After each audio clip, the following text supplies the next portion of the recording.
Tardes, buenos días o buenas noches. Voy a explicar cómo se forman las diferentes oraciones en cada tiempo en inglés.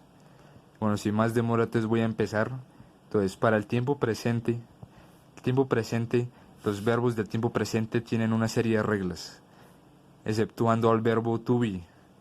Y es que para los pronombres she, he, it, si el verbo termina en o, en sh, en ch, en ss, en x o en z, se le coloca una es al final.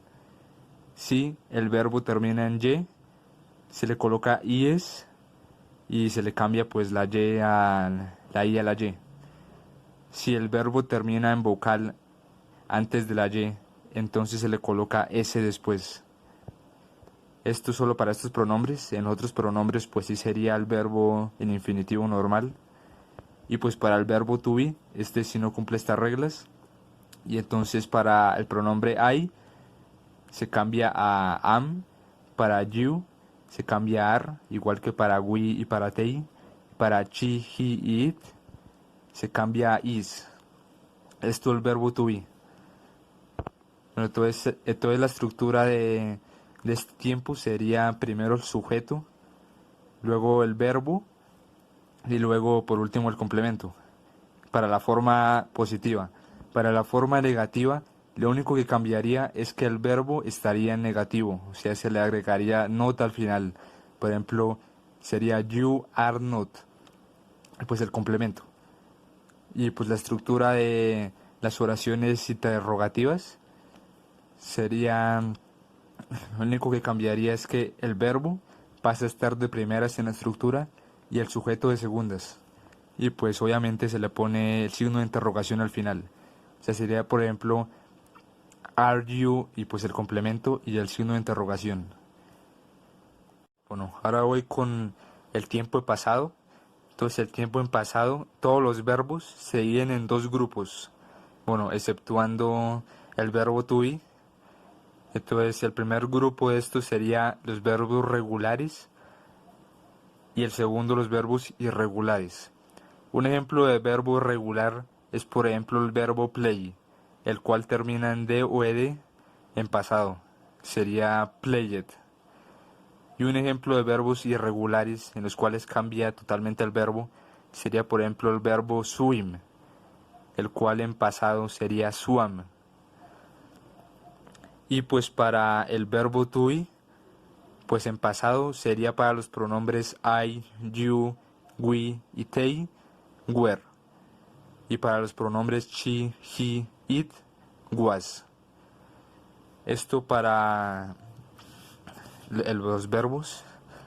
Entonces la estructura sería el sujeto, luego el verbo en pasado y por último el complemento. Esto para la forma positiva. Para la forma negativa de la oración, entonces pues se le cambia el verbo positivo a un verbo negativo. O sea, aquí sería, por ejemplo, en vez de you were, entonces sería you were not. Y pues ya sería lo que cambiaría en esto.